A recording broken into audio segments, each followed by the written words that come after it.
नमस्ते।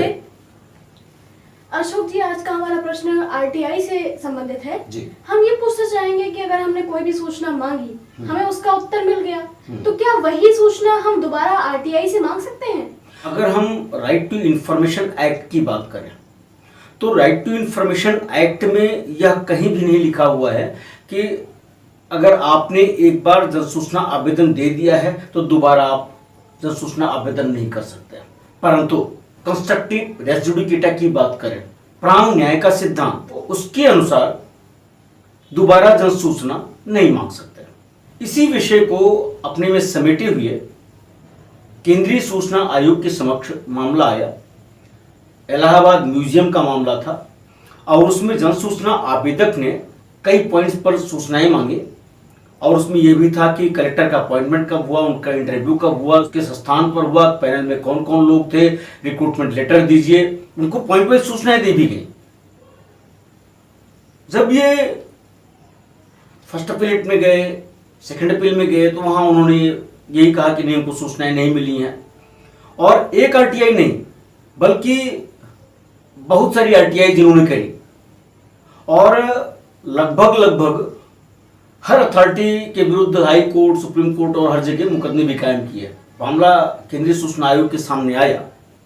सीपीआईओ ने, जन सूचना अधिकारी ने कहा, साहब लगातार रिपीटेड इनकी आरटीआई आती है, हम जो हमारी डे टू डे की गतिविधि है वो भी हम नहीं कर पाते, लगातार इनके जवाब बनाते रहते हैं, उनको भेजते रहते हैं और स्थिति यह है कि हैरेसिंग पोजीशन हो गई है।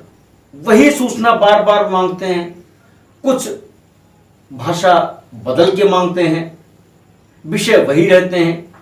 अच्छा, क्या भाषा को बदलकर अगर सूचना मांगी जाती है तो क्या इस पर भी हमें सूचना मिलेगी क्या? दिनेश कुमार केस में ये सारे विषय बिल्कुल लंबे चौड़े रूप में व्याख्यायित हुए हैं। आपने जन सूचना मांगी, आपको मिल गया, अब आपने उसमें कमी खोजना शुरू किया, फिर आपने दूसरी सूचना उसी सब्जेक्ट मांग ली, फिर आपने तीसरी आई तो फिर सोचा नहीं इसमें ये पॉइंट छूटा था, फिर आपने चौथी सूचना, इस तरह से मांगते हैं। तो माननीय सूचना आयोग ने इसको गंभीरता से लेते हुए कहा, जब हम जुडिशियल माइंड अप्लाई करते हैं, जो सिद्धांत है रेस जुडिकेटा का यहां भी अप्लाई करता है।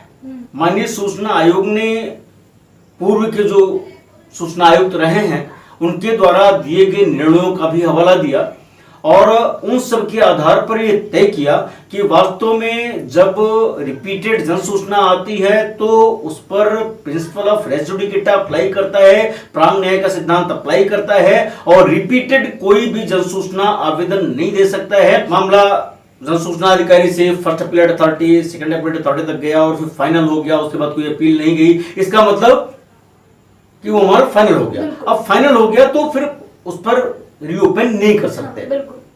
केंद्रीय सूचना आयोग ने लैटिन मैगजीन का उल्लेख करते हुए कहा, एंडलेस मुकदमेबाजी सॉल्यूशन नहीं है और ये रिपीटेड बार बार वही जन सूचना, तो ये एंडलेस लिटिगेशन है और ये मिसयूज ऑफ आरटीआई है। और अगर इसके आधार पर कोई भी जन सूचना रिजेक्ट की जाती है कि बार बार जन सूचना उसी विषय पे आ गई है, इनको पूर्व में जन सूचना दी जा चुकी है, जवाब दिया जा चुका है, पॉइंट वाइज जवाब दिया जा चुका है, फाइनलिटी पे पहुंच गया है और फिर वही जन सूचना आती है, तो यह एक पर्याप्त ग्राउंड है आरटीआई एप्लीकेशन को रिजेक्ट करने के लिए।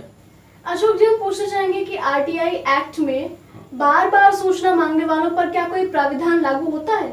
देखिए, अगर हम आरटीआई एक्ट की बात करें तो आरटीआई एक्ट में इस तरह से दंड का प्राविधान नहीं है, लेकिन बार बार उसी विषय पर आरटीआई मांगना और हरेस करने के लिए मांगना, पर्सनल वेंडेटा के लिए मांगना, नैतिक रूप से तो आदमी को विचार करना चाहिए, उसको व्यक्ति को बार बार वही आरटीआई मांगने से रिफ्रेन करना चाहिए स्वयं को। हाई कोर्ट, सुप्रीम कोर्ट या केंद्रीय सूचना आयोग ने कोई जजमेंट दे दिया कि हाँ इस आधार पे आप रिजेक्ट कर सकते हैं, तो वो भी एक लॉ होती है और उस आधार पर उसका जन सूचना आवेदन निरस्त किया जा सकता है। और अगर ऐसा लगता है कि इससे फाइनेंशियल लॉस हो रहा है स्टेट का, इससे हैरेसमेंट हो रहा है, तो निश्चित रूप से जो अन्य कानून हैं भारत के, उनकी दृष्टि में अगर वो अपराध बनता है तो एफआईआर तो लाज हो सकती है।